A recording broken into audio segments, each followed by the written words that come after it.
Welcome back, YCN Sports Talk. Jeremy Stout, Dave Collins, and Dave, we're flipping back over to baseball, probably the last time for a while. I miss the warm weather. Yeah, right. Wasn't it warm during Game 7 up here in Vermont, New Hampshire? Yeah, I think it was like 60 degrees. It wasn't as nice as down as in Cleveland. But well, they had the rain delay, yeah. Well, at least for the first part of the night, it was nice. So let's go back. I'm sure everyone watched that game. We'll go back. Final thoughts on the series and Game 7. Well, I said it was a must-watch game for everybody. Even though it ended late, I wish they would have started it at 7 o'clock so the kids could watch it. One extra hour. Great game. The only thing it didn't have was a walk-off. I was waiting to see that. Now, unfortunately, if you're a Cleveland fan, you didn't want to... You didn't get that. Right. But overall, I mean, despite the managers, Madden and Francona, going back and forth with the pitching alignments and everything else like that, that's still a classic. I mean, the whole series was really a classic. I know there were a couple blowouts in there, but if you want to see how baseball is played and the ebbs and flows of baseball, because there's no clock, one team's going to win a game 8-1. You know? Exactly. You're going to get, in a 7-game series, you're not always going to get one-run games. And I think they each scored the same exact number of runs. It was 27 or 28 exactly. So you're right. And we forget, we go back and look at series and they say, oh, that was a great series, but you don't look at the games because there is not that many series that are close games. Or Game 7s. Right. Yep. I mean, the last Game 7 that they had, a few years ago, it was like 6-2 or something. So people think, oh, well, I don't want to say that was the best series ever, but in my lifetime, or since the wild card came into play in '95, this was one of the better ones. Even though the Yankees Diamondbacks in 2001. That was a great series too, and I was hoping for the Yankees. Even though it didn't involve the Yankees this season, the playoff run was fantastic. Yeah. Even the National League. Remember the Dodgers-Cubs series, those games in the afternoon? Yeah. Dodgers, or the Nationals, when they were involved too. I think overall baseball had a very solid playoff series all around from the beginning of October until the end of Game 7. I don't think they'd complain about anything that's coming their way for viewership or excitement, media coverage. And I'll tell you what, I actually listened to the game on AM radio. I got the Cleveland feed. I had to drive down to Manchester. Old-fashioned I am, but I listened to that game on AM radio.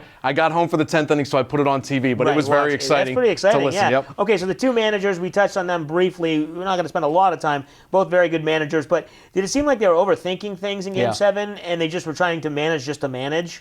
They were managing inning by inning, almost out by out or batter by batter, which in Game 7, I mean, everything's on the line. I guess you can do that, but you also have to realize, okay, what did I use in 1, 2, 3, 4, 5, and 6? Right. And as we saw, some of those players were a little bit worn out. 50-50, Joe Madden and Terry Francona, who had the edge. Remember, Madden, he won the American League pennant with Tampa Bay in 2008. Yes. They lost to the Phillies.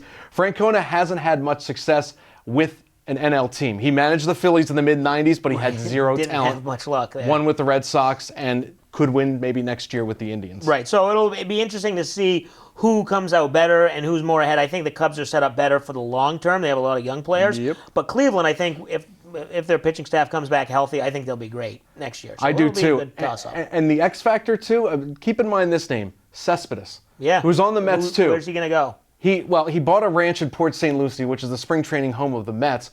Why would he want to go to maybe the Cubs or the Giants and have to move to Arizona? But he came alive for the Mets this year.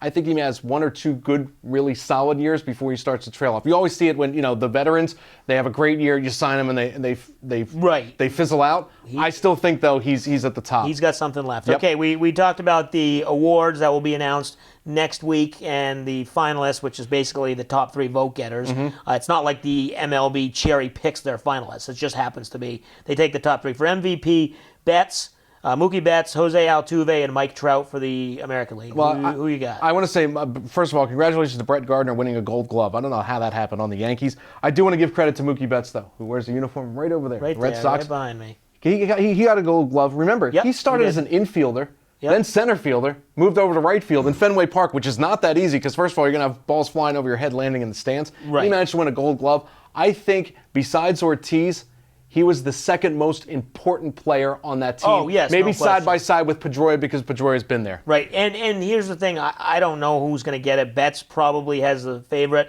But Mike Trout, and he was on the Angels, a terrible team, and people will say, well, he wasn't that valuable because they still would have lost games anyway. You can't count the postseason, and they didn't make it. But he's so good, and that's the thing.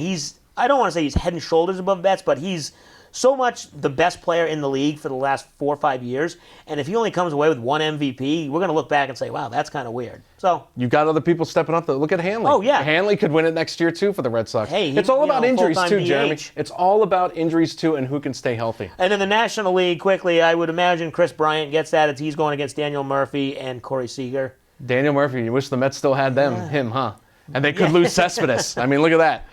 But does Chris Bryant get it? I think so. Yeah, I mean, he seems to be. Corey Seager probably wins Rookie of the Year for the Dodgers, but Bryant should win that, I believe. So that's going to do it for our baseball talk. I'm sure later in the winter we'll get into some hot stove. The GM meetings will be coming up shortly, and who are the Yankees going to overspend for? well, I'm sure the Red Sox will do that too. Yeah. So we're going to take a break, come back for one final segment. We'll have some playoff football, some local stuff, plus our picks when we come back. You're watching YCN Sports Talk.